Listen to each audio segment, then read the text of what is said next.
Welcome, ladies and gentlemen, and very warm good morning to all of you. I hope you are doing well.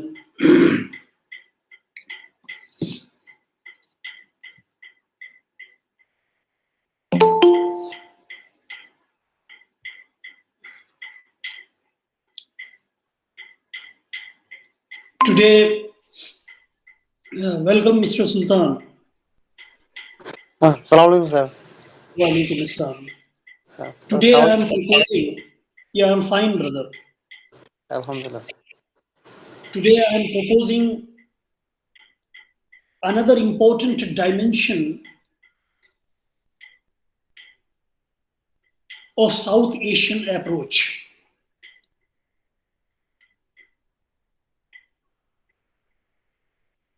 South Asian approach as a part of the global South has also been influenced by the third world approaches to international law that is popularly known as an acronym TWAIL. But before I take up the paradigms of the TWAIL approach or Twailers' understanding of international refugee law as a specific dimension, it is equally important to make a submission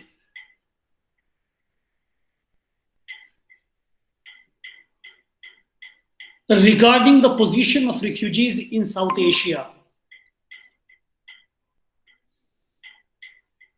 Amid discourse of shortcomings, South Asian region has been generous to host a large number of refugees for centuries, for decades, and accommodating them despite the absence of a related or incidental or any kind of a vicarious law on refugee protection. South Asia is a region where we do not find any kind of a refugee protection framework. Saarc region, however, is rapidly growing as a refugee melting pot with insufficient international attention, unfortunately.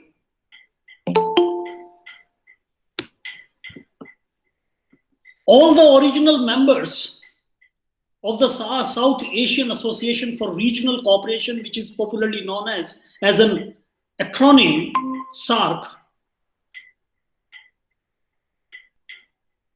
did not ratify UN Convention relating to the status of refugees. This is a fact which all of us are well acquainted. But there is only one country, that is Afghanistan, who has acceded to 1951 Convention with its additional protocol of 1967. The lack of national laws, my dear friends, and regional instruments on refugees and internally displaced persons has grossly accentuated this particular crisis, which not only harms the rights of refugees and asylum seekers, but also affects the socio-political stability of the host countries in this particular region of the world, that is South Asia. It further, my dear friends, also undermines the idea of the rule of law, human rights, and democracy. South Asian countries are being assisted by, however, United Nations High Commissioner for Refugees, which includes ensuring the protection of asylum seekers and refugees and promotion of international refugee law. It is at the same time also generating a lot of awareness regarding the international refugee law standards vis-a-vis promotional activities for the adoption of national legal framework in line with the international human rights standards.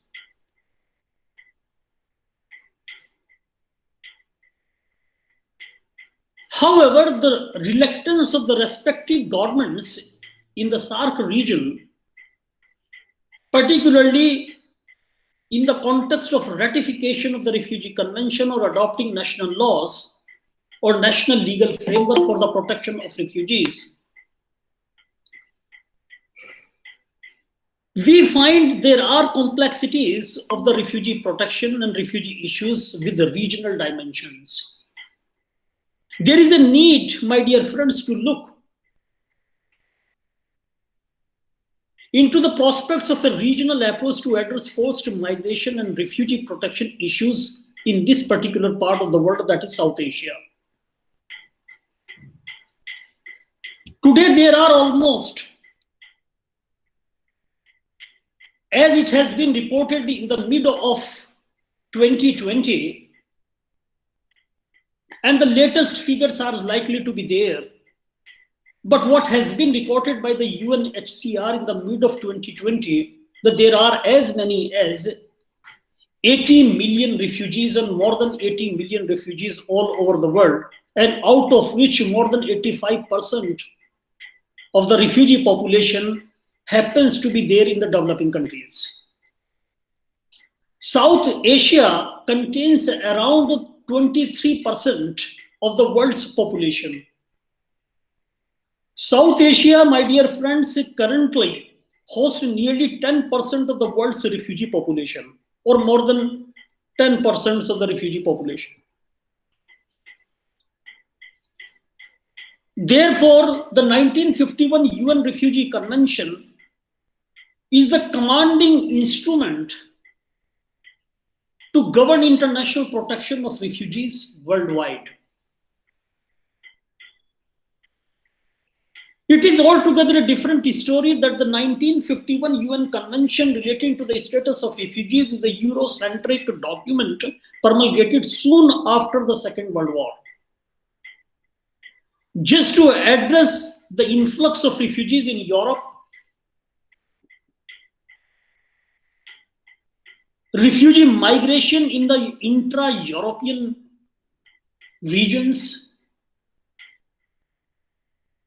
Though the protocol of 1967 has been adopted to overcome such inadequacy.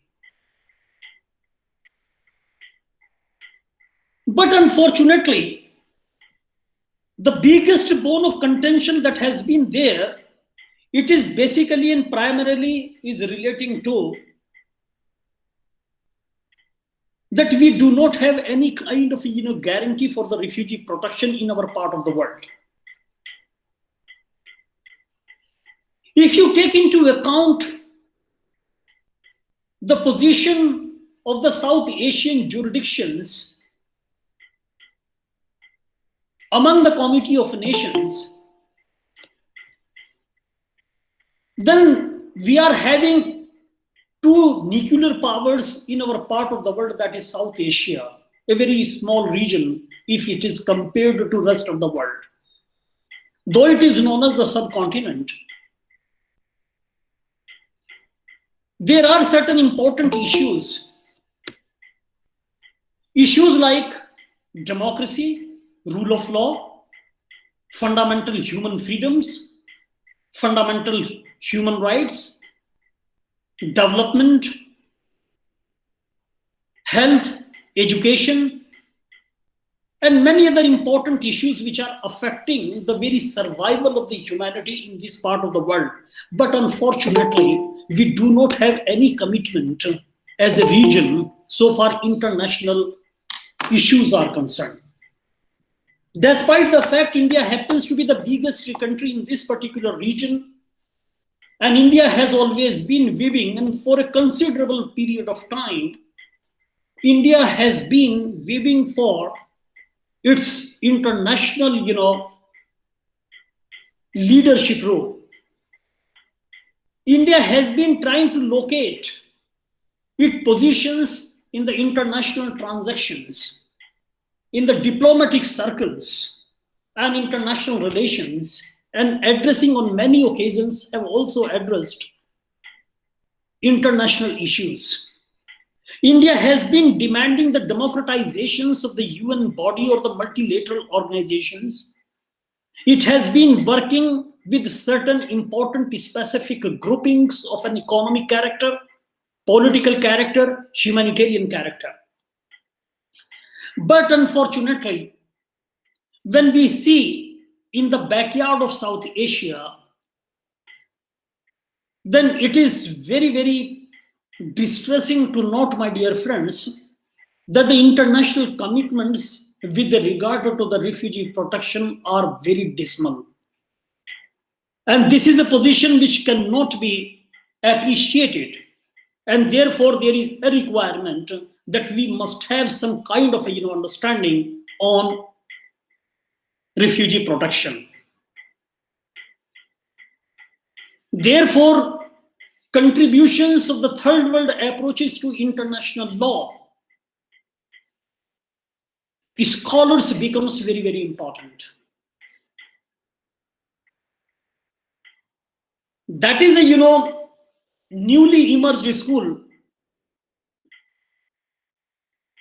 particularly in the area of the critical thinking on international law. Rather, I should say that it is a subject matter, one of the subject matters of the critical international law.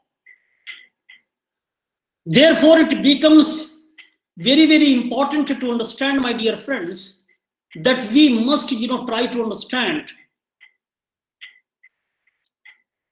that international law, how it has been perceived by the South Asian nation states, must also be taken into consideration. Because when we are talking of third world approaches to international law, we are basically trying to assess the contribution of international law from below. And we have to identify, my dear friends, the entire mechanism of third world approaches to international law. Because there are scholars from the global north nation states who consider third world approaches to international law as an antithesis of the global north orientation of international law. Though the 12 generation first scholars are there, and recently even the 12 generation second scholarship has also started. And many of the Western scholars on 12 are of the view that the 12 is an open-ended scholarship. Nothing has been concretized. And it is axiomatic, my dear friends, from the prolific writings on 12 scholarship, that enough space has been left by the existing generation of scholars for the coming, what we call, generations of scholars. And therefore, 12 understanding of international law still remains open-ended, and it is ready to welcome the new scholarship in its fold. That is the current scenario of the 12. I am not going so far the historical roots are concerned, because I am of the view that unfortunately 12 scholarship, and for the first time to understand international law from below, happened to me in the University of Harvard. Few scholars assembled over there in the year 1966, if you can correct me, and they started evaluating the contributions of international law, and they came out with the idea of the third world approach to international law. And thereafter, the subsequent meetings have also taken place. But we do not have any kind of concrete principles of the third world approaches to international law. That is why the plural is used, approach is not approach. And therefore, our generation, your generation, or the posterity would be well equipped to offer something new to contribute in the existing literature on the third world approaches to international law. This journey has started in the global, northern nation state, and it was United States of America. In its one of the finest, educational institutions of the world, that is the Harvard University in 1966. So the seeds of the third world approaches to international law got germinated in the heart of, Harvard University.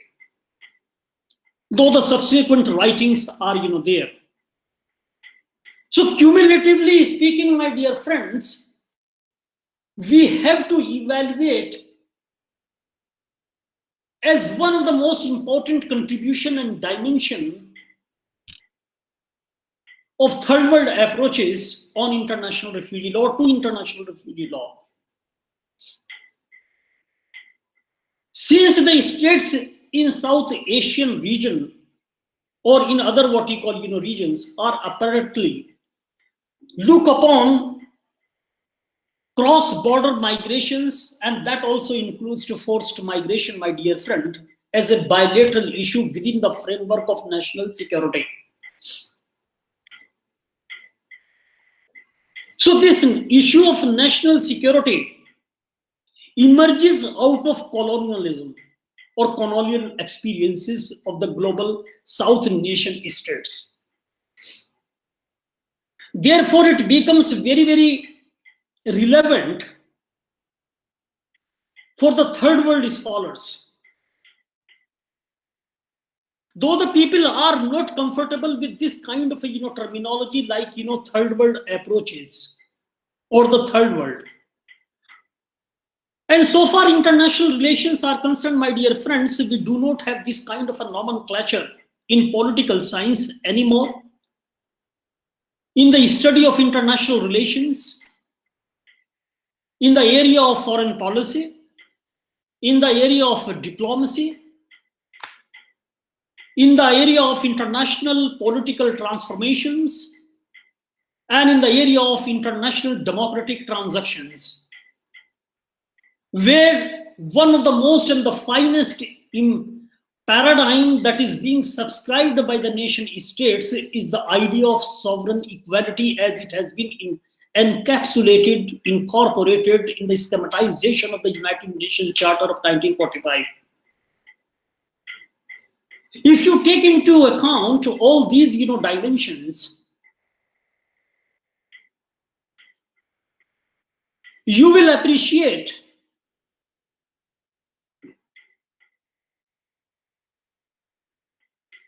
that expressions like third world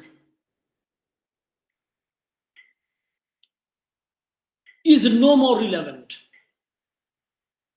There are scholars who have abandoned this particular expression. There are scholars who initially subscribed to a new expression that is non-aligned. Of late, that has also been abandoned, though there are scholars who are still sticking to that particular expression. And recently, my dear friends, even the Foreign Minister of India, Mr. S. Jaishankar, has also used another important expression. Instead of non-alignment, he came out with the idea of multi-alignment.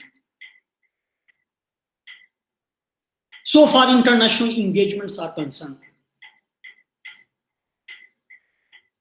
But there are scholars from the Western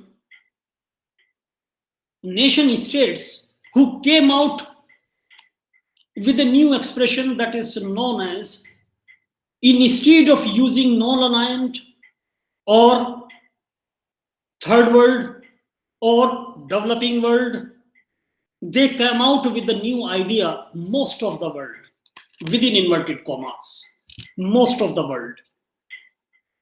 So this expression is also getting some kind of a currency in international relations.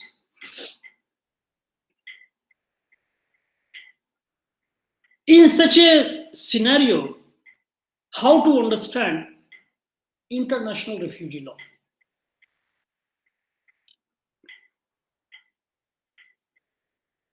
Because if you take into account the contours of third world approach to international law, then we have to, on the basis of these contours and diagnosis that has been identified by majority of the scholars, including Professor B.S. Chimney, Professor Anthony Angie, Professor Matwa, and other important, even some of the Western scholars, including from South Asia, Professor R.P. Anand,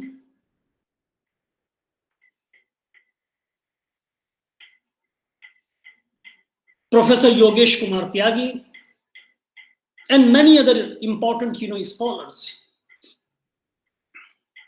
They have identified and presented a katana of contours. For them, history of international law plays a very, very important role. So history matters. Colonialism is another important contour that has been identified.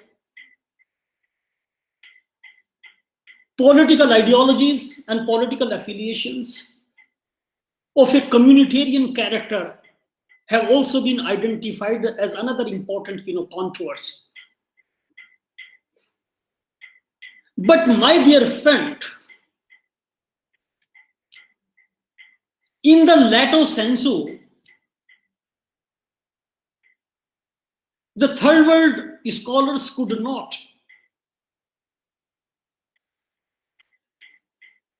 produce a highly concretized compendium of principles of 12 approaches. As a counterpart to the Western idea of the principles of international law. And that is why, my dear friends, I would like to take liberty on this particular point.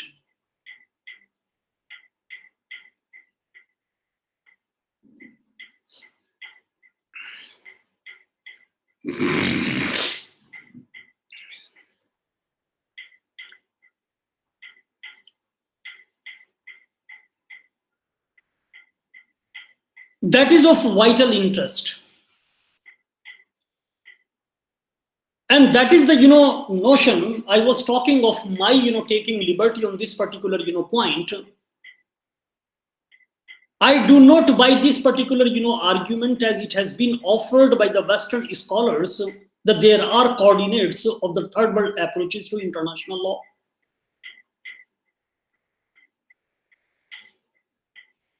There are historical roots of the third world approaches to international law. And there is a lack of concretized form of principles of 12 approaches to international law. And that is why I came out, as per my understanding, you can correct me, because this is something I am exclusively submitting in my personal capacity, my dear friends. And that is what I call the paradigms of the 12 approach to international law, or 12 paradigms. Mr. Mohammad Imran,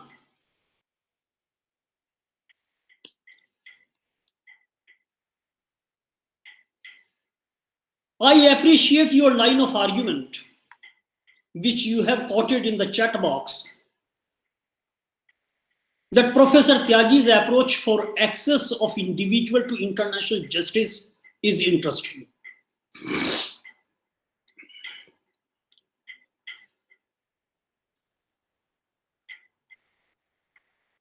We find, so far Professor Tyagi's contribution is concerned, as per my understanding,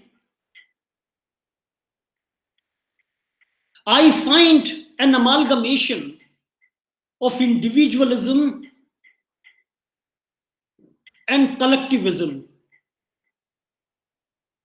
And it is a very, very interesting, you have rightly pointed out,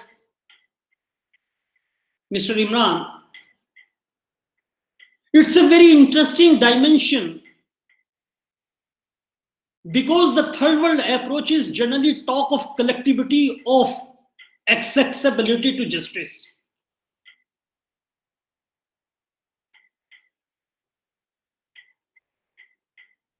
But Professor Tyagi is of the view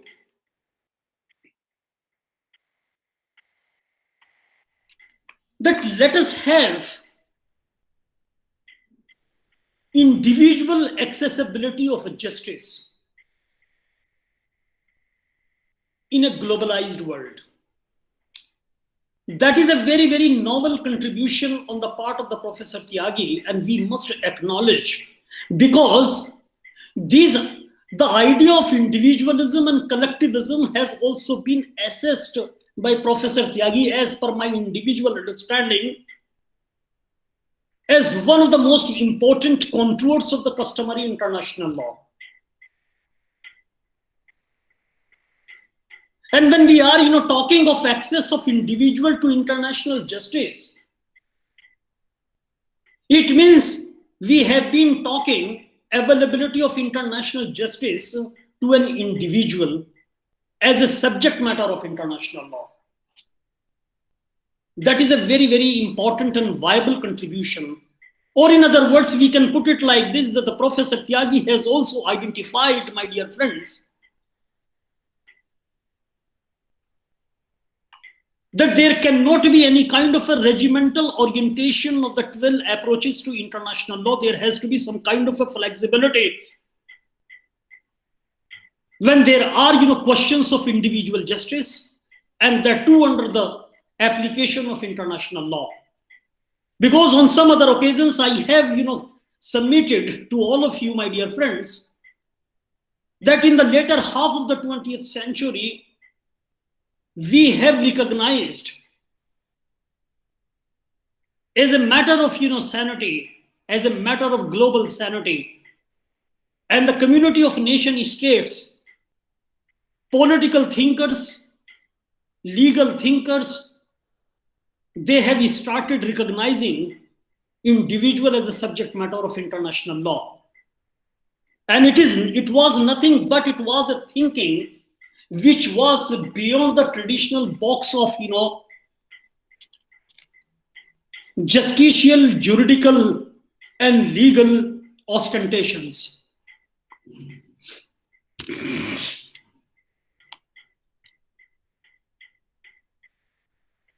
Therefore, when we talk of 12 paradigms, then there is nothing in this regard within the framework of the Saarc, charter. Though that is an, intergovernmental organization that has been, established under this particular, framework, but there has been an absence of national laws, regional laws concerning general treatment and protection of asylum seekers and refugees. Response to the refugee influxes, however, remains provisional, or that is generally transacted on ad hoc basis. In the schematization of the 12 paradigms, the refugees have no legal protection against summary expulsions, as they are treated as illegal immigrants and not as refugees, my dear friends, who are fleeing persecution. Consequently, United Nations High Commissioner for Refugees has also not been able to ensure effective and meaningful protection to most refugees in the Saarc region. Even international humanitarian agencies are often not allowed, my dear friends, to assist refugees in the real crisis in most of the, South Asian nation states. It is further what we call, evident in case of the, latest refugee tragedy in South Asia, that is the Rohingya boat people.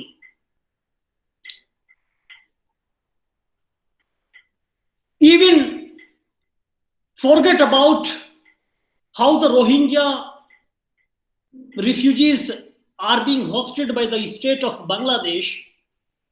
But if I give you an example, particularly about the Rohingya boat people and what kind of a treatment was meted out by the state of Bangladesh to them in 2012, then again it is highly regrettable. It has been highly regrettable on the part of the Bangladesh that the boat people who started their journey from Myanmar, they have been turned away by the coastal guards of Bangladesh in 2012. But we find a different Bangladesh in 2017, when the mass exodus of refugees from Myanmar has been received by the state of Bangladesh in the Cox's Bazar area, that is a border township between Myanmar and Bangladesh, and Cox's Bazar happens to be the township of Bangladesh at the international border.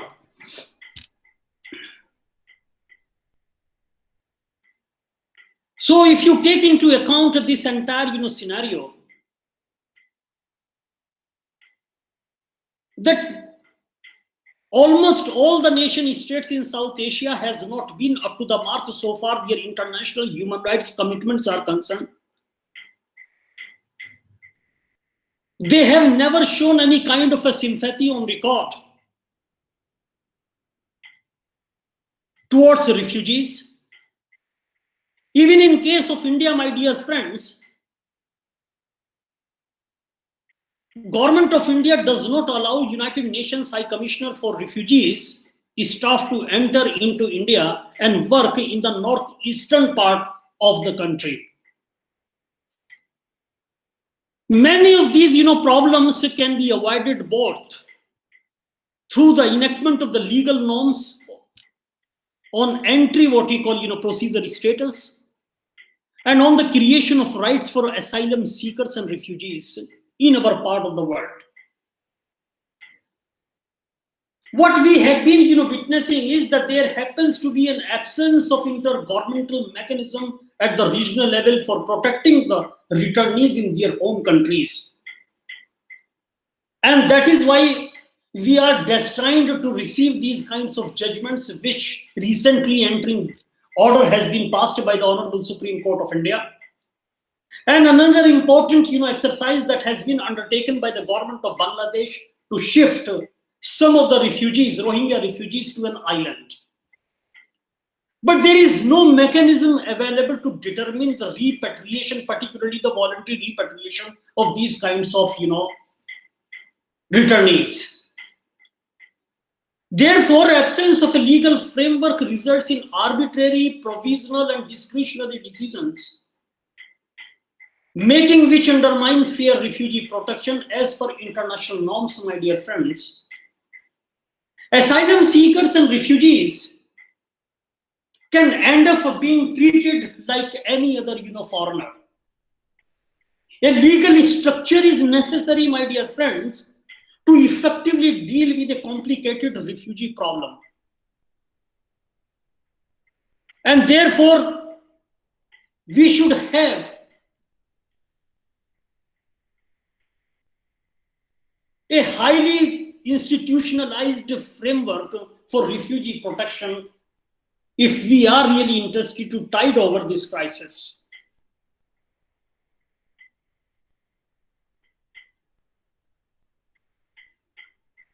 Further, in the absence of a legal framework, respective activities of the governments vary from case to case and are detrimental and determined by political considerations and bilateral negotiations.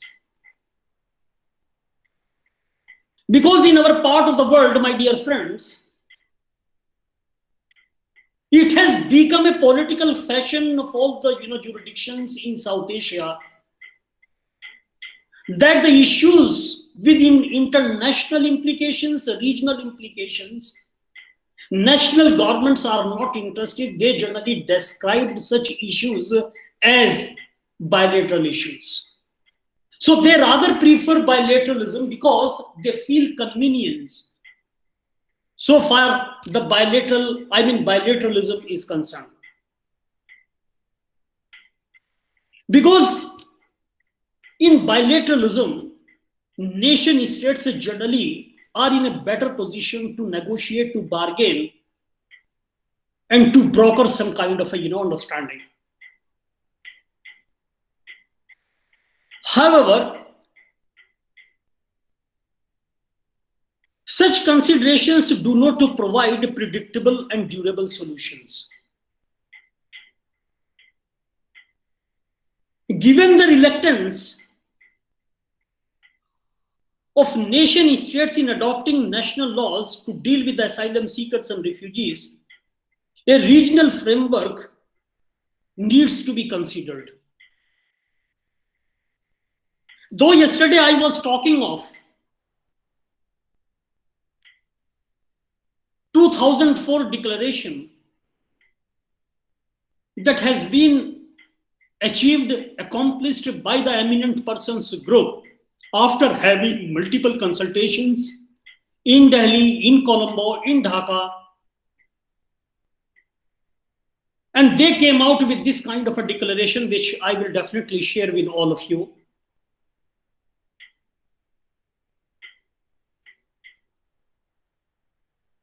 But what are the bottlenecks? What are the problems? Why the South Asian nation states are reluctant to have a regional mechanism for the protection of refugees? Despite the fact that since 1995, my dear friends,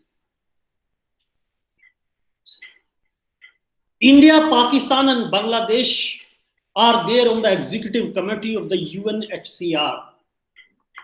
And they have been contributing very significantly in the protection of refugees. But they are not having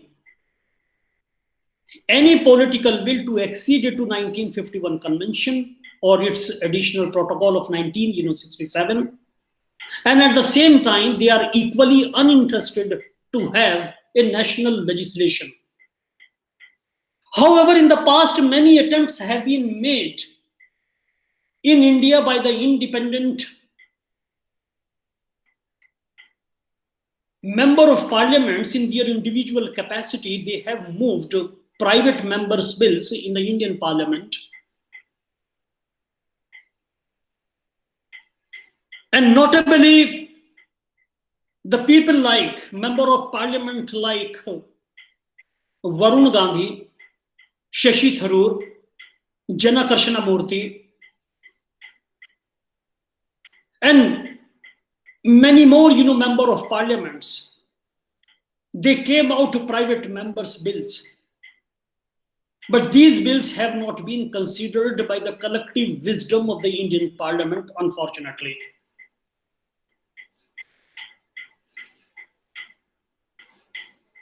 We have only one law in India, in Bangladesh, in Pakistan, in Bhutan, in Sri Lanka, and rest of the, including, Nepal and Maldives. We have only one law, and that is the constitutional provision. There are specific provisions in the constitutions of South Asian nation states which are exclusively talking in terms of protection of individuals, regardless of their citizenships.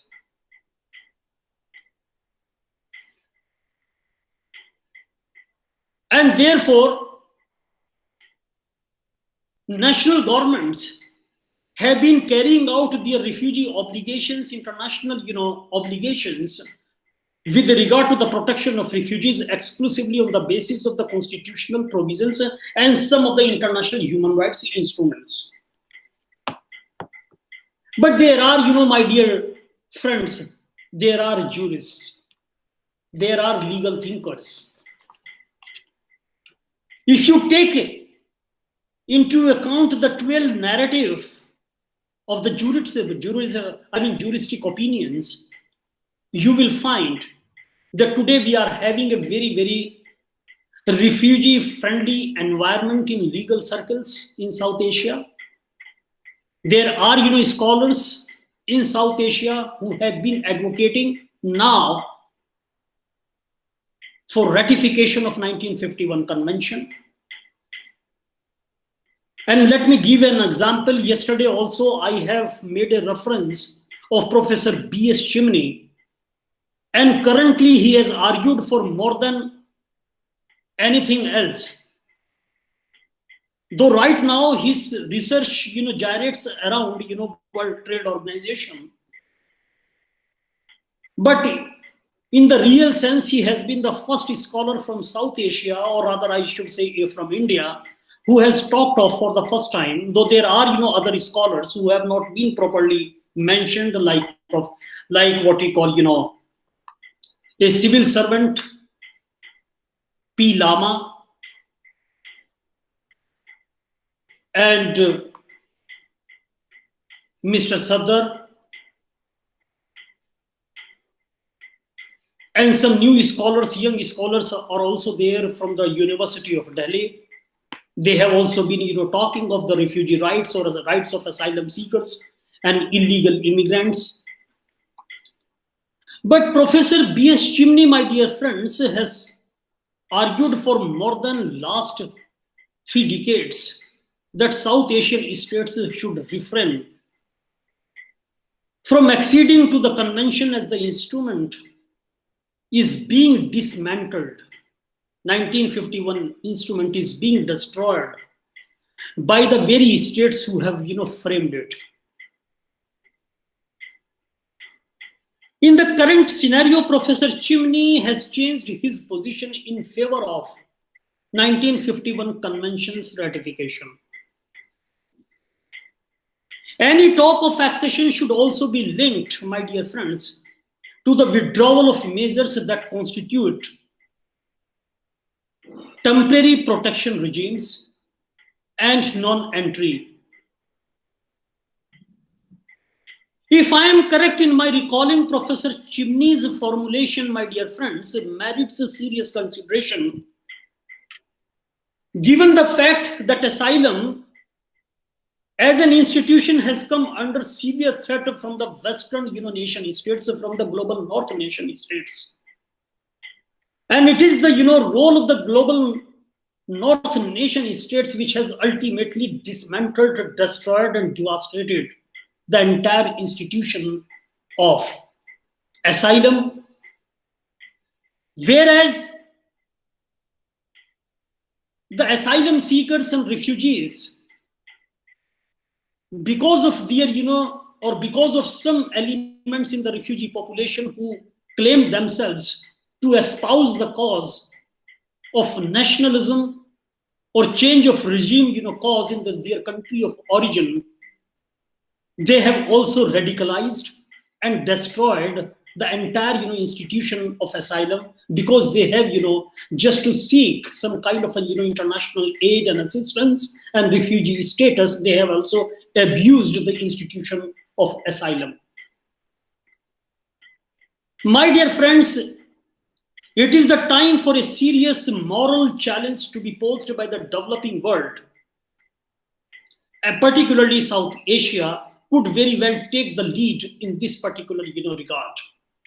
And we must espouse the cause of understanding and concretizing the fundamental principles of international refugee law from below.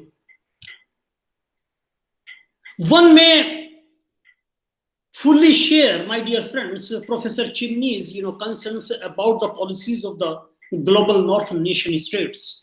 However, linking the accession issue to making demands for changes in the convention may lead to the further erosion of already emasculated and weakened international refugee principles.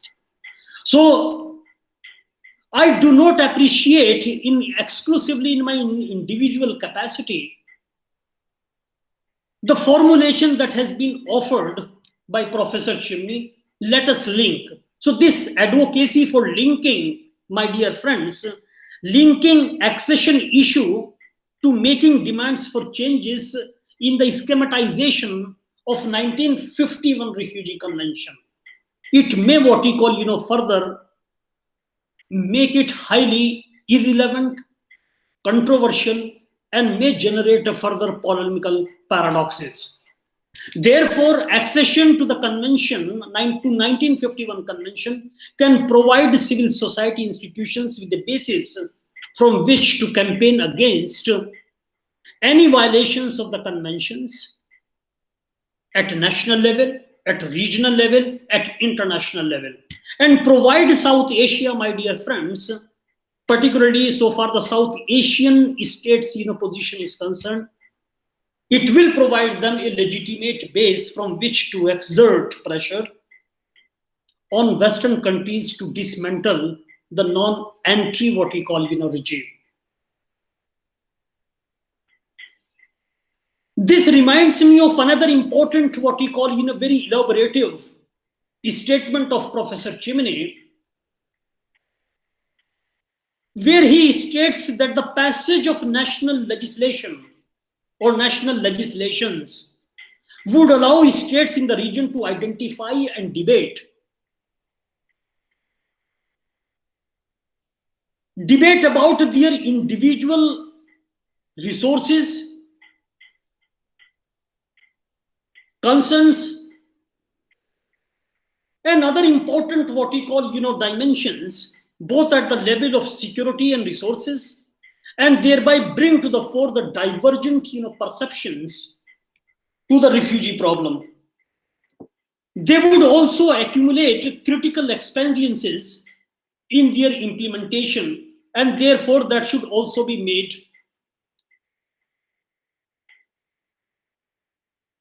a bone of contention. So it's a kind of a sea change.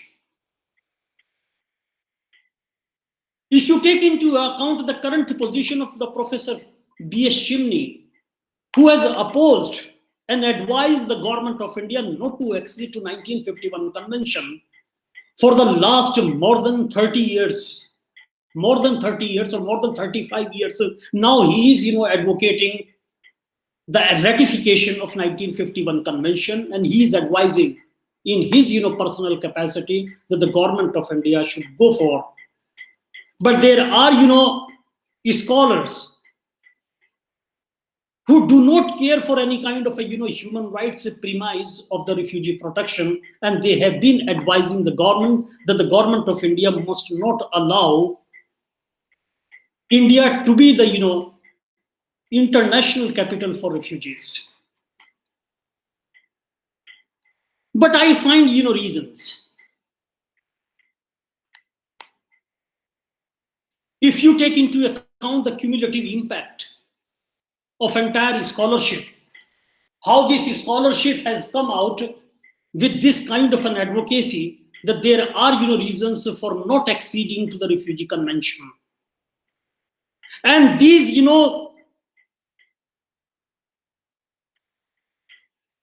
opposition, as I have pointed out yesterday, I find this opposition as the stepping stone, as some kind of a springboard wherefrom we can generate a new idea of refugee protection at regional level in South Asia.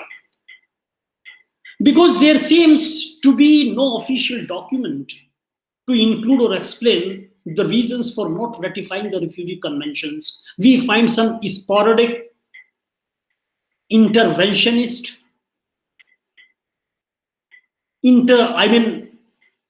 interjections and advisories of scholars to the government of the South Asian nation states for not acceding to 1951 convention. Various writers, my dear friends, have indicated the reasons for this particular behavior based on their knowledge and expertise of this particular region. And unfortunately, no scholar, no philosopher, no political thinker, no professor is free from his personal biases, predilections, and prejudices. Because the basic and the most fundamental requirement of an independent research is, which I call research precision, which I call research independence, which I call research exactitude, which I call research felicity. So these elements constitute, and these elements make a research free from preponderant of views. We do not find any kind of a predominant view or preponderance of any kind of biases, bigotry, or preferences. We also find, my dear friends, if we are having these elements in our research, then this kind of a research is going to be free from preconceived or ill-conceived notions. Because our pre-existing knowledge is bound to affect our new research. But if we want to really contribute to something novel, we want to add to the existing information, then we must what we call subscribe to this entire compendium of research elements.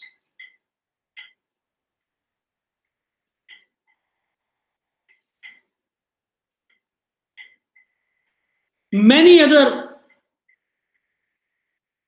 opinions have been expressed by the officials in the respective ministries on this particular issue, and as such cannot be quoted, and I cannot quote them with any kind of an authority, because I know, and I would definitely make a reference to a civil servant, an Indian administrative officer, an IS officer's contribution in the International Journal of Oxford Journal of International Refugee Law. He recently contributed. He's from the Himachal Pradesh cadre, and I am having an exchange of few letters, particularly on the government of India's position on refugees.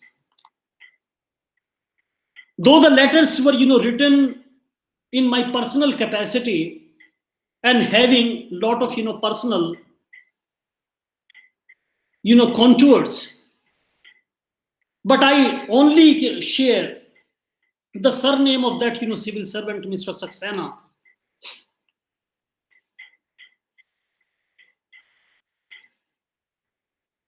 He has also talked of in that very journal that we require to recalibrate our refugee position, and the refugee position should be different from what has been advocated in 1951 UN Convention relating to the status of refugees.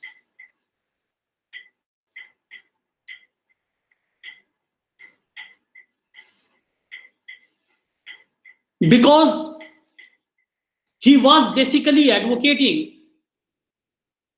the idea of collectivization of refugee protection, whereas we find individualization of refugee protection in 1951 convention. This has allowed the critics the freedom to infer the reasons for not signing these two international instruments based on their own understanding and circumstances. Apart from the sources, my dear friends, that can be quoted authoritatively, the rest of the reasons are at best only the inferences that can be drawn from the past behaviors and practices of the South Asian nation states. First and the foremost reason that can be given is the non-acceptance of a broader definition of refugees as advanced by India and Pakistan by the international community. In a debate on the successor to the International Refugee Organization, that is IRO, both India and Pakistan strongly recommended for acceptance a liberal meaning for the term refugees, so as to include the internal refugees as well, which is popularly today known as internally displaced persons, for which we have studied 1998 UN guidelines on internal displacement. However, the position that was taken by the government of Pakistan and government of India in the past were not appreciated by the international community. And it was not accepted, and a restrictive meaning was, accepted by the international community of nation states. Thereafter, my dear friends, there has been a negative attitude developed towards the Refugee Convention by both the countries. And this is the reason the government of India, government of Pakistan has not acceded to 1951 Refugee Convention.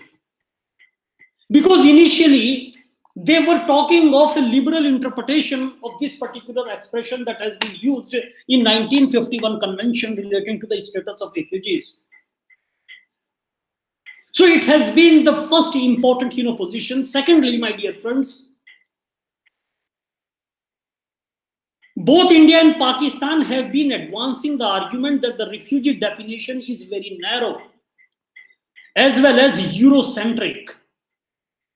And therefore, it would not serve the objectives in the South Asian context. Therefore, we require a very, very liberal interpretation of this particular, idea of refugee.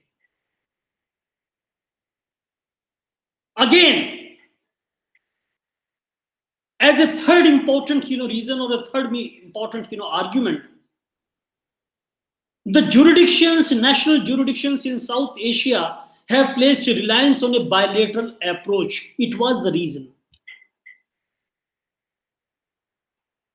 The contentions which were dismantled and discarded by the international community, the contentions which were initially offered by India and Pakistan, after their, abandonment, a new kind of an approach emerged in these two, what we call, jurisdictions, major jurisdictions of South Asia, and that is bilateral approach. Emergence of the bilateral approach rather than multilateral approach in their policies to resolve their conflicts, including the policies on population displacement and refugees, including population transfers. The line of argument, my dear friends, taken by them seems to suggest that by internationalizing the refugee issues, there is more scope for international criticism, resulting in unnecessary interference in the internal matters of the countries concerned in South Asia. Therefore, this phenomenon is also explained in terms of reluctance on the part of the states to cede their policy-making autonomy to an outside authority. Though on many occasions, on specific refugee groups, in specific refugee situations, even the policy machinery or the administrative or ad hoc machinery created in these two nation states, or including Bangladesh, these nation states have also facilitated and worked with the UNHCR, but they haven't institutionalized these temporary arrangements with that of the UNHCR. Therefore, the countries in South Asia have given their highest priority to the concept of national sovereignty. And as such, they usually frown at any what we call type of intervention in their internal affairs. Because why they have been, causing and espousing the cause of rather national sovereignty because of, their colonial past. And it was basically the, very negative impact that has been left by the imperialist forces in our part of the world that has made, in the estimation of the South Asian nation states, the sovereign equality and national sovereignty has become holy cow. Nobody can touch that. Because it was the political independence, integrity, and the sovereign equality that was the bone of contention during the freedom struggle and the freedom movement in South Asia. And therefore, they have given the top priority to the national sovereignty. Though the global compacts of 2018 has to a very large extent allayed the fears of the South Asian jurisdictions. Because if I take, and this reminds me of very, very important scholar, David B. Davitt, who has explained the idea of burden sharing, and who has observed, my dear friends, and let me give you an account of David B. Davitt's observation. I quote, "The governments in the third world are extremely sensitive to the fact that humanitarian operations, even by supposedly neutral multilateral organizations, are a violation of sovereignty and constitute an unacceptable interference in their internal affairs." Unquote. So, my dear friends, it is axiomatic from this particular argument that has been offered by David B. Davitt that the governments in the third world nation state, he has used the word third world. In the third world, what he call nation states, they are extremely doubtful about the independence, integrity, and probity of any kind of an international intervention, and that constitutes an interference in the internal affairs of the South Asian nation states, or the third world nation states. Therefore, in this particular backdrop, I am of the view, my dear friends, that the solutions taken in case of Chakma refugees and the Rohingya refugees, and the ongoing dialogue between Nepal and Bhutan in resolving the Bhutanese refugee problem, indicate unshakable faith the states in this region have in resolving their conflicts through bilateralism. So we have been nurturing, as a South Asian nation states, we have been nurturing the idea of bilateral negotiations among the parties concerned. Therefore, the states in South Asia generally allege that even the states that have ratified the convention or the protocol are not following the provisions effectively, and as such would not be beneficial to the countries in the South Asian region to ratify them now. These countries, therefore, my dear friends, are also feared that they would be obliged to the additional burdens and responsibilities, because they are of the view that whatever the guarantees, whatever the promises have been arrived at, whatever the contributions have been promised in the form of international aid, in the form of international assistance to refugees and to the refugee hosting nation states, would not be fulfilled by the Western or the global North nation states, because despite the fact we have a majority of the South Asian nation states have already become party to the non-binding global compacts, UN global compacts on refugees and migrants, but they are still doubtful, they are still fearful of the fact that despite these guarantees, the nation states are not going to share international responsibilities, and the shift that has already taken place from burden sharing to the responsibility sharing, it is not likely to be appreciated in case of South Asia by the nation states, because the independent policies in certain important departments and areas have always been a bone of contention between the South Asian jurisdictions and their counterparts in the global North nation states. That is why, however, there may be what you call some truth in this particular orientation or analysis, but there are states that have taken the convention and the protocol very very seriously and have evolved better norms in the protection of refugees, as because the norms, particularly the doctrine of non-refoulement in 1951 convention, has been further strengthened by the constitutional interpretations in Bangladesh, in India, and elsewhere in South Asia, because these non-refoulement provisions in 1951 convention has been recognized under Article 21 of the Constitution of India, under Article 31 and 32 and 33 of the Constitution of Bangladesh, again in the Constitution of Maldives, again Article 21 of the Constitution of Maldives. These kind of and rest of the jurisdictions have also been what we call making a case for the preservation of this particular provision of, not directly, but they have been making this particular and treating this particular provision of 1951 convention as a very very sacred provisions.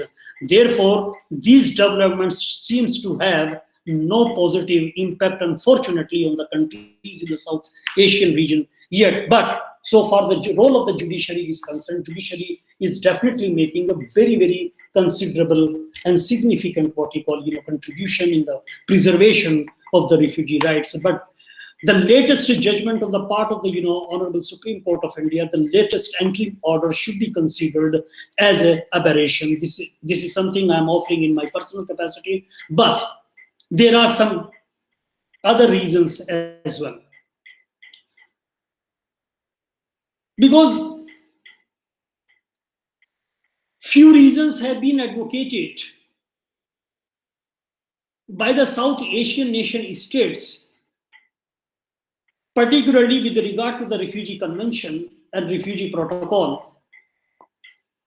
And that is, they have been talking that these two important conventions have not addressed to a very large extent the issues relating to national security, and the provisions are being invoked by economic migrants, terrorists, and other groups of forced migrations. Because the national governments in South Asia have been invoking the idea of national security, political independence, and territorial integrity of these nation states. Even the government of India has also invoked the argument of threat to national security in case of Rohingya refugees deportation case. Arguments that the office of the United Nations High Commissioner for Refugees is not a permanent one, as the life of the organizations is periodically being extended from time to time.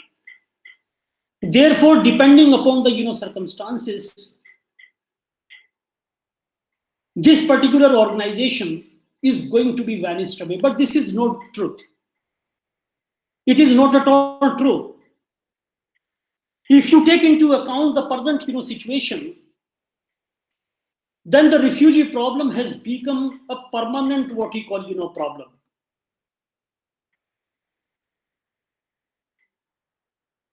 And therefore it requires a permanent palliation. So we cannot contemplate a world that tomorrow there would not be any refugee. We have to visit, so far the definition of the refugee is concerned, we should give a better what we call expression, a better what we call interpretation, and that could be the liberal interpretation. We should recalibrate our entire understanding at international level, at regional level, because if there happens to be a questions like why should the instruments be acceded to if there is no specific guarantee as to its existence in the future, seems to be the logical conclusion, but it is an illogical conclusion.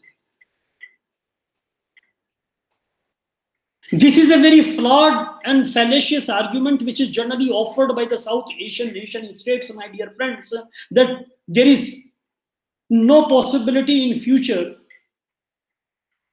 for the survival of this particular document, which is today known as the 1951 UN Convention relating to the status of refugees. Does it empower the nation states in South Asia not to accede to 1951 Convention?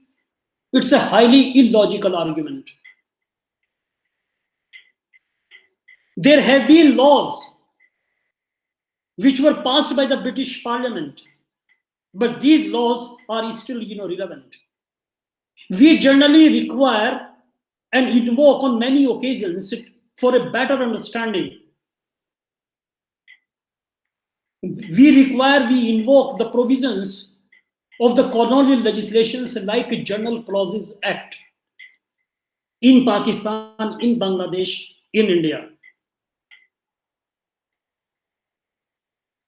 We require such kind of legislations. Can we dismantle those international conventions which have been concluded under the auspices of the League of Nations? No, we cannot. They are still relevant. Can we undermine those conventions which have been what we call concluded prior to the existence of the United Nations organization? Havana Convention on Political Asylum, Montevideo Convention on the Formation of a State, and other important, conventions. Can we dismantle them? No. The decisions which have been offered by the international judicial establishment under the auspices of League of Nations, charter, can we call those very decisions irrelevant? No. So this argument that refugee problem is a temporary problem, refugee mechanism, whatever the legal architecture has been created under the auspices of the United Nations organizations, that is going to have some kind of a ephemeral life. This is a highly illogical, obtuse, and fructuous, what we call infructuous argument. We should not take it, and it is a very, very flawed argument. It's a fallacy on the part of the South Asian national jurisdictions. Another important what we call argument which is generally advanced by the governments of this particular region, and that is South Asia. It is an argument which is ill-conceived initially, my dear friends. South Asian nation states generally argue that the material improvement is not possible by signing the convention or the additional protocol to 1951 convention. How it is possible that the national governments have decided something today that if we are going to pass or accede to this particular international obligation, it will not improve materially the situation for which it is being acceded to. It is again a preconceived notion, or rather I should call it the ill-conceived notion. We should not sit in judgment.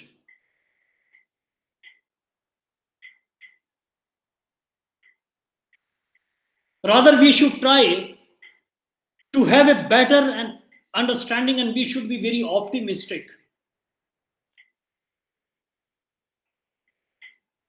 Because what we have been collectively witnessing, I hope you will appreciate my line of argument.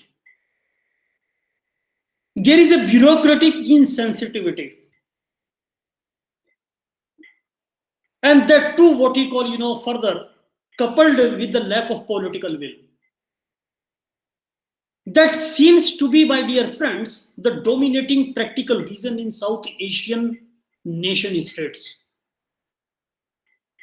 We find bureaucratic or administrative insensitivity towards refugees and paucity of the political will. It's a very, very dangerous, detrimental, and disastrous cocktail.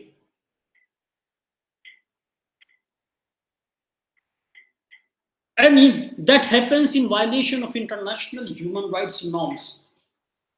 Whatever questions, my dear friends, relating to the accession of these two important instruments, one is Refugee Convention and the second one is the additional protocol.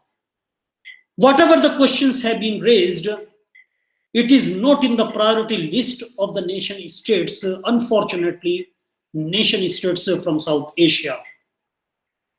This reminds me of another important observation, and that is equally important, and we must pay additional attention to the contention that has been offered Justice V.R. Krishna Iyer, late Justice V.R. Krishna Iyer, a towering judicial personality in the entire jurisprudence that has been produced by the Honorable Supreme Court of India. I quote, India should be a member state and play a role by being on the executive committee of the High Commissioner's program. To waver or wobble or to vacillate when moral values dictate is bankruptcy of leadership. Let us not fail humanity, especially that sector which is desperate, driven out, and wanders homeless in the world for sheer survival. Unquote. So even late Justice V.R. Krishna Iyer, my dear friends, a highly and extremely quoted judge in entire South Asia, whose contributions in the production of human rights jurisprudence at the anvil of the Honorable Supreme Court of India cannot be challenged and remains unmatched even today, must be taken very seriously. He has rightly advised the government of India as a nation state that it must play a very, very important role. And it was the result, to a very great extent. The government of India has allowed itself to be on the executive committee since 1995 of the UNHCR. However, it becomes convenient, my dear friends, for the states to follow the already existing pre-independent statutes. As I have, just a moment ago talked of, we are also, following the Foreigners Act in Pakistan, in Bangladesh, in India, the Registration of Foreigners Act, and the Passport Act that give them more and more discretionary powers. Another important scholar, that is Vitit Muntabron, has effectively advanced, my dear friends, the same view with reference to Asia. And Mr. Vitit was of the view that the constant dilemma facing the Asian region is the conflict between international and national perceptions of the refugee problem. And personally speaking, my dear friends, I am always wary of this particular expression perception. It's a very dangerous territory, and one should always treat it very carefully. The governments confronted with an undesired influx of asylum seekers may choose to ignore international refugee law as a matter of expediency. I mean, as a matter of political expediency, thereby using local immigration law and terminology to constrain and contain such influx. At the same time, my dear friends, it is equally true with the countries in the South Asian region as well, that they have been following this idea of political expediency. Because idea of international burden sharing or responsibility sharing is stating that it is neither effective nor meaningful. It is the perception that is being carried by the South Asian nation states. The largest movements, my dear friends, of the population so far in the world have taken place within this particular part of the world, that is South Asia. What I have talked of yesterday, that is the partition of India in 1947. Therefore, timely assistance was also not forthcoming. It is a valid argument that has been raised by the South Asian nation states that whatever may be the provisions, whatever may be the guarantees of a non-legal character, as we have been witnessing in the UN Global Compacts on Refugees and Migrants, timely assistance is the biggest what we call worry of the South Asian nation states so far. Refugee crisis in the region is concerned.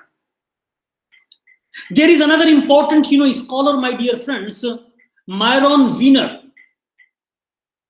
who has rightly observed in case of South Asia that the porous borders and the cross-border population movement are regarded, so far South Asian region is concerned, as issues that affect internal security, political stability, and the international relations.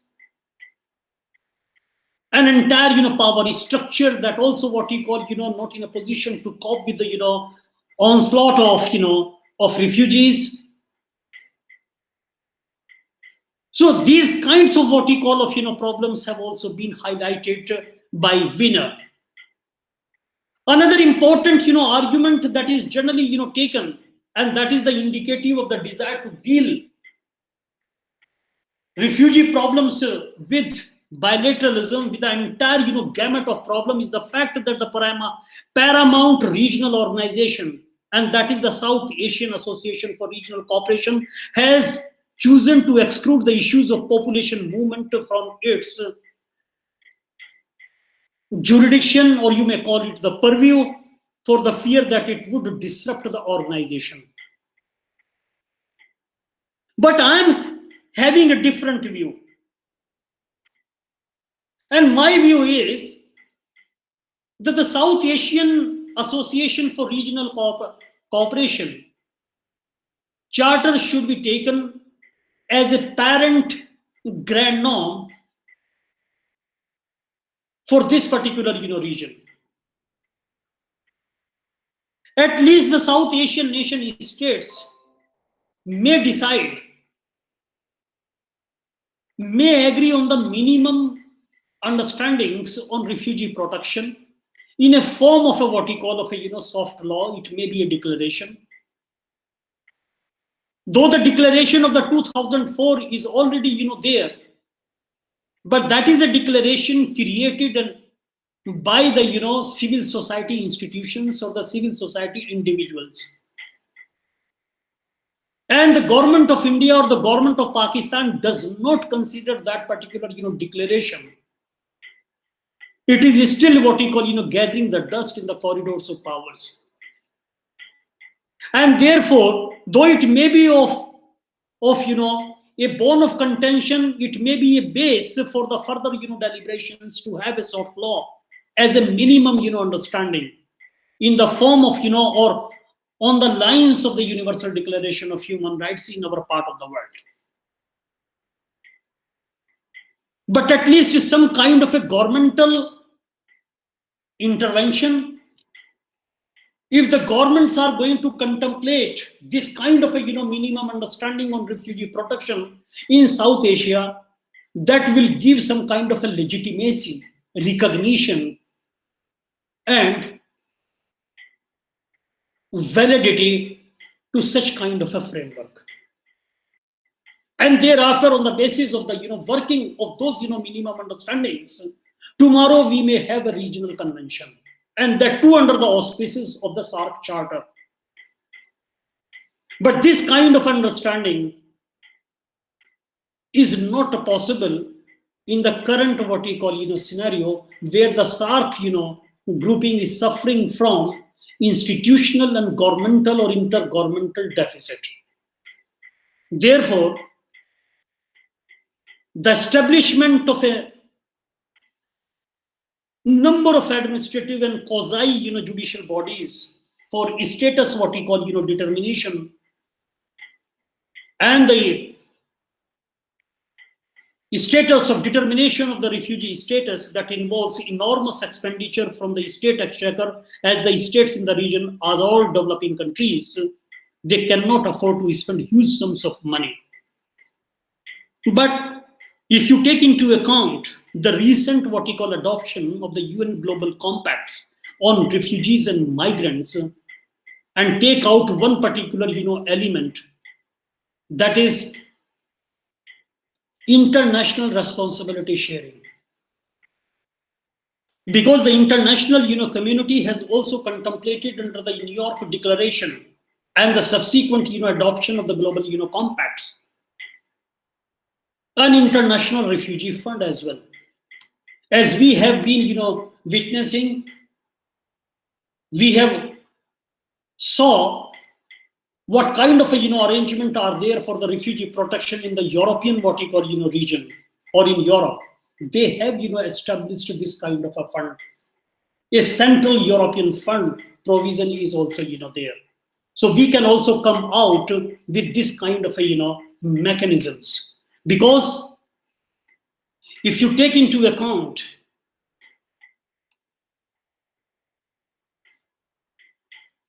these kinds of activities, on the basis of which the South Asian or the Saarc Charter is going to be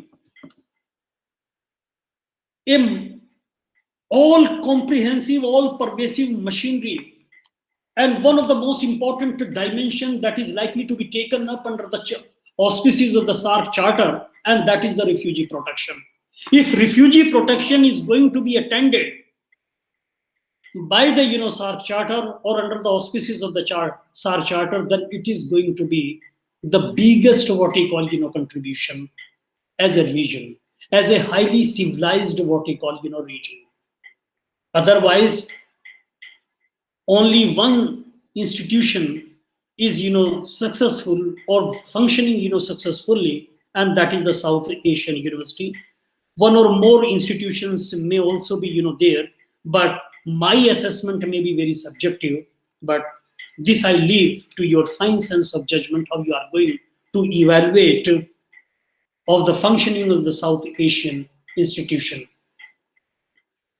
Because the idea is that the South Asian or the Saarc Charter must realize or ensure the protection for all persons of concern in South Asia. This should be the what we call mandate of any potential protocol, any potential minimum understanding, and it must also affirm and develop an international protection alternative regime. It must what we call realize the social, economic, and well-being of the person concerned, and particularly the refugees. And we should also further strengthen and institutionalize the idea of durable solutions, guaranteeing age, gender, and diversity perspective in operation. So we should also believe that we are going to protect the idea of multiculturalism, human rights, diversity, dignity, humanity, rule of law, as well as special care should also be given to the gender and children. And thereafter, we can also optimize. In one of my earlier submissions, my dear friends, in the form of a blog writing, I can share. I have talked of a collective security mechanism as SATO, the South Asian Treaty Organizations, on the lines of NATO. So a collective defense should also be contemplated by the South Asian nation states, and that will also strengthen our borders, as well as it may be South Asian nation states may equally be in a position to regulate and manage, control the intra-South Asian migration, as well as extra South Asian migration, including refugees. That includes refugees, asylum seekers, stateless persons, immigrants, and internally displaced persons.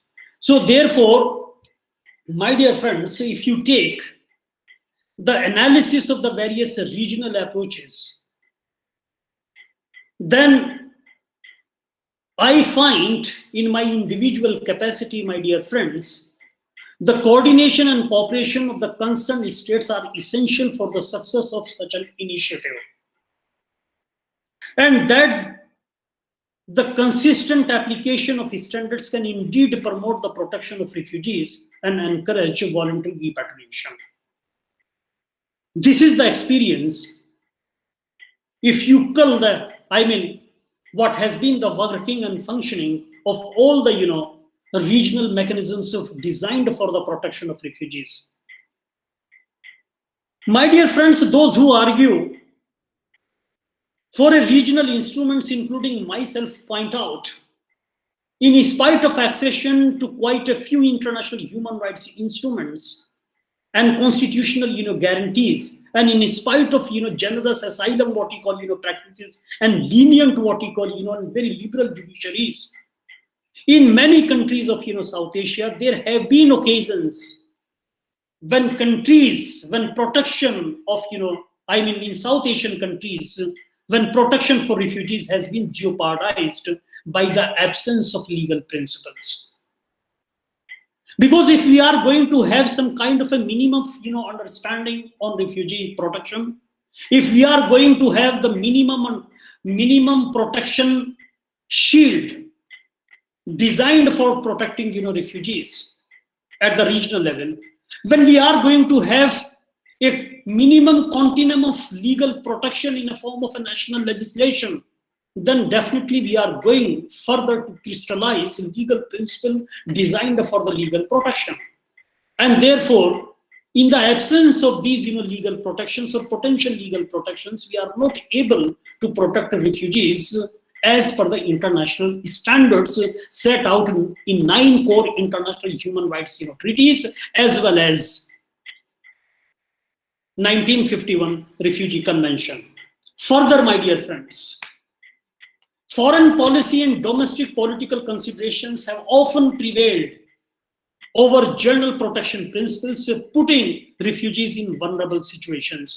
So this should also be taken care of, because if we are basically, and we are going to have this kind of a South Asian regional approach, then the South Asian regional approach also requires that the complexity and size of the population movements in South Asia defy ad hoc responses.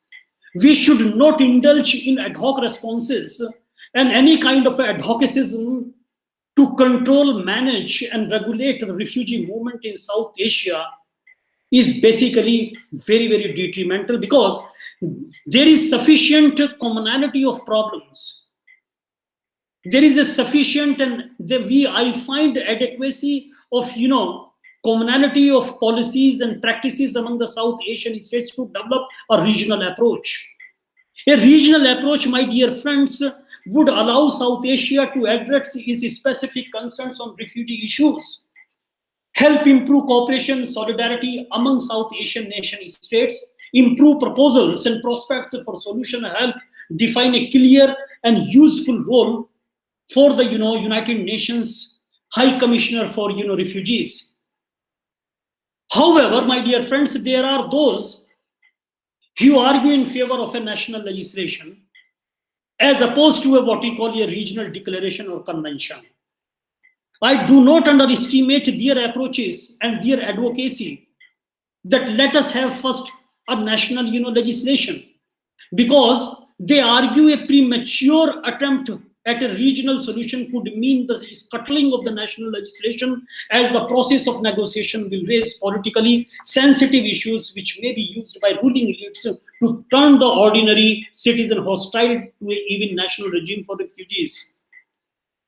So these kind of arguments are offered by these people, let us have national legislation.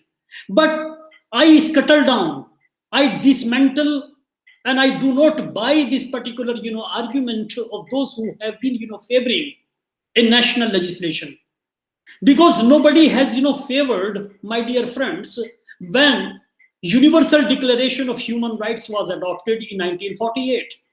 Because it is equally important, my dear friends, that we must try under all circumstances a basic minimum understanding at a regional level. And in the light of this regional guarantees and regional understanding, the national legislations must be concluded, and this should be the argument for all the nation states. Because non-binding regional instrument going to have a huge impact, because we are going to have a very, very fundamental normative understanding at regional level for the protection of refugees. If that is going to be there, then definitely we are going to have a better national legislations, and that will create a uniformity we will find. Because what we have been witnessing, suppose I can give an example from the intellectual property rights. National legislations of majority of the nation states were fine-tuned, amended, repealed, replaced on the lines of what we call of Rome Convention, Bonn Convention, Buenos Aires Convention, and many other important what we call conventions, whatever has been agreed upon at international level. Even the human rights, despite the fact majority of the nation states have made provisions for the protection of fundamental rights and human rights in their own constitutions, but subsequently even 9 core international human rights treaties were adopted, and again requisite amendments have also been made in the national what we call constitutions of many of the countries. Even the countries like India has also passed a legislation which is known as the Protection of Human Rights Act of 1993.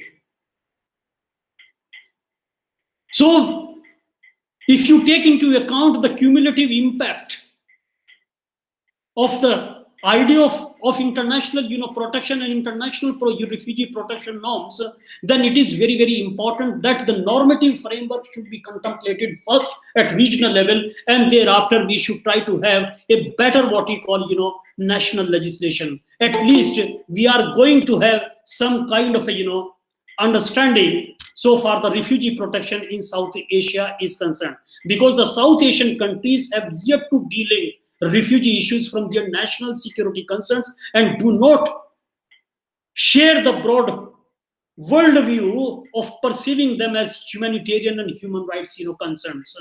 Therefore, my dear friends, in the context of the refugee protection in South Asia, it is most unlikely or likely that a regional instrument, either in the form of a declaration or a convention, is likely to emerge. But I am for the advocacy that we must have the minimum normative understanding in a form of declaration in South Asia. Even if it does, the absence of the national regime, in the absence of national what we call regime, we would be in a better position to address, and we create some kind of a link between this regional normative understanding with that of the constitutions of the respective South Asian nation states, as a very, very important step in identifying, guiding and building measures, confidence building measures at least, for the protection of refugees. So thank you very much, my dear friends. If you have any questions, you may ask.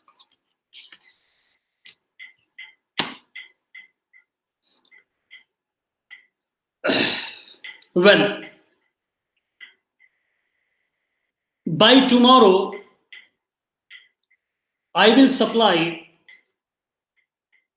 all the slides, PPT presentations, and the requisite very minimum continuum of recommended readings, advanced readings, not from the examination point of view, but from the research point of view at a later stage.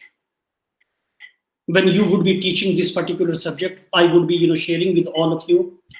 So thank you very much. We would take up next week another important topic, another important engagement, which is going to be the hallmark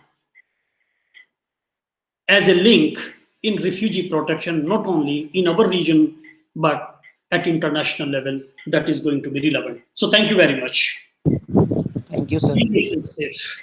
Thank you. Thank you. Thank you, sir. You're welcome. Thank you, sir. Welcome, brother. Thank you, sir. Thanks a lot, man. Thank you for joining.